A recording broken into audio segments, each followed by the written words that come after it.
در جهان یاری نیست. در همقدر زمین غمخواری نیست.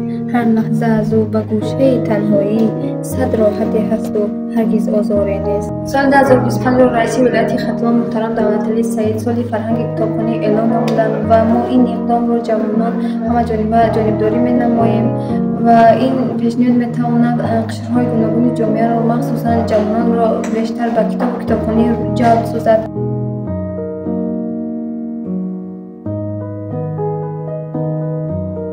ما همچون کتابدار خیلی هم خرسندیم که سال 2025 را رئیس ولایت ختلان محترم دولتعلی سعید سالی فرهنگ کتابخوانی اعلام نمودند. امروزها جوانان ما همیشه آمده در کاتالوگ ما با کتابخوانی مشغول هستند. هر یک انسان میتواند با خواندن کتاب از ادبیات و فرهنگ گذشته نیاگان خود و تاریخ و تفکر و تاریخ و تمدن کشورهای دیگر شناس شده در دنیای معرفت سیر نماید. اقدام پیشگرفته رئیس ولایت ختلان محترم دولتعلی سعید در رابطه با اعلام گردیدن سال 2025 سال فرهنگ کتابخوانی و جوانان با ما کتابخوانان یک روحیه نو میدهد که جوانان را میتواند دوباره به سوی کتابخانه روانه سازد.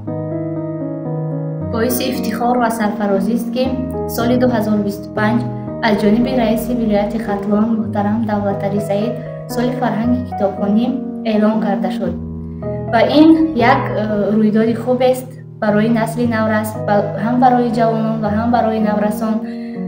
بیشتر توجه نورسان به خواندن می شود، به کتابخانه ها رو می آورند. این اقدام رو باید همه جانبه دستگیری کرد، رو به کتاب آورد. توسط کتابخوانی سویه دانش مکمل می گردد، جهانبینی وسیع می گردد. با این اقدام محترم دولتعلی سعید رئیس محترم را همه جانبه دستگیری می نماییم.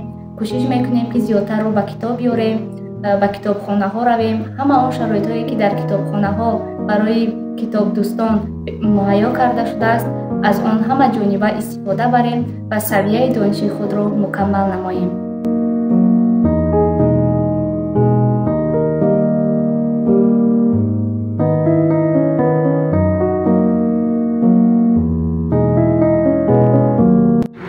در 2025 رئیس ولایت دولتعلی سعید به حد پیشنهادی خوب برای جوانان این کتابخوانی هم زیاد شده اینجا را مقصد این مهنت ما برای هم جوانان همیشه جوانان رهشون همه کشاده باشن، بسواد باشن، کتابخوانیشون زیبا باشد.